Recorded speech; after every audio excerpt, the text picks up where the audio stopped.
Hi hello welcome back to my channel. ನಾನು finally ಇವತ್ತು Ramayana teaser ನೋಡಿದೆ. ನನಗೆ ಅನಿಸಿದ್ದು ಏನಪ್ಪ ಅಂತಂದ್ರೆ ರಾಮಾಯಣ ಮೂವಿ ಟೀಸರ್ ಒಳಗೆ ಹೋಪ್ಸ್ ಎಕ್ಸೆಪ್ಟೇಷನ್ಸ್ ನೆಕ್ಸ್ಟ್ ಲೆವೆಲ್ ಇತ್ತು, ಹೈ ಲೆವೆಲ್ ಇತ್ತು. ಬಟ್ ಅನ್ಫಾರ್ಚುನೇಟ್ಲಿ ನನಗೆ ಕಾಸ್ಟಿಂಗ್ ಮೇನ್ ರಣಬೀರ್ ಕಪೂರ್ ಇಷ್ಟನೇ ಇರಲಿಲ್ಲ. ಬಟ್ ಸ್ಟಿಲ್ ಯಶ್ ಅವ್ರಿಗಂತ ನೋಡಕ್ಕಂತ ಹೋಗ್ಬೇಕು, ಸಾಯಿ ಪಲ್ಲವಿ ಅಂತ ನೋಡಕ್ಕೆ ಹೋಗ್ಬೇಕು.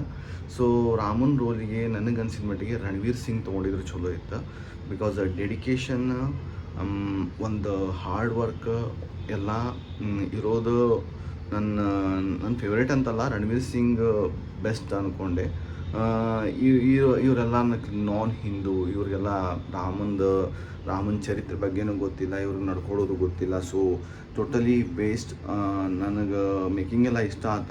ಬಟ್ ಫೈನಲಿ ಮೂವಿ ಹೆಂಗಿರ್ತೈತಿ ಇನ್ನೂ ಭಾಳ ಕ್ಯೂರಿಯಾಸಿಟಿ ಐತಿ.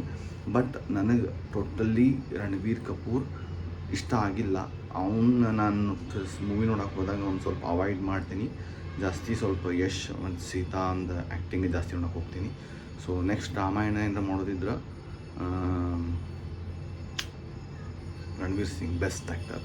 ಮತ್ತು ಇನ್ನೊಂದು ಏನಪ್ಪ ಹೇಳೋದಂದ್ರೆ, ಮತ್ತು ಬಾಲಿವುಡ್ ಮೂವಿ ಜಾಸ್ತಿ ನೋಡೋಕೆ ಹೋಗಬೇಡ್ರಿ. ಬಿಕಾಸ್ ಅವ್ರಿಗೆ ಇನ್ನೂ ಏನೂ ಗೊತ್ತಿಲ್ಲ, ಅವರೆಲ್ಲ ಕನ್ವರ್ಟೆಡ್ ಅದಾರ.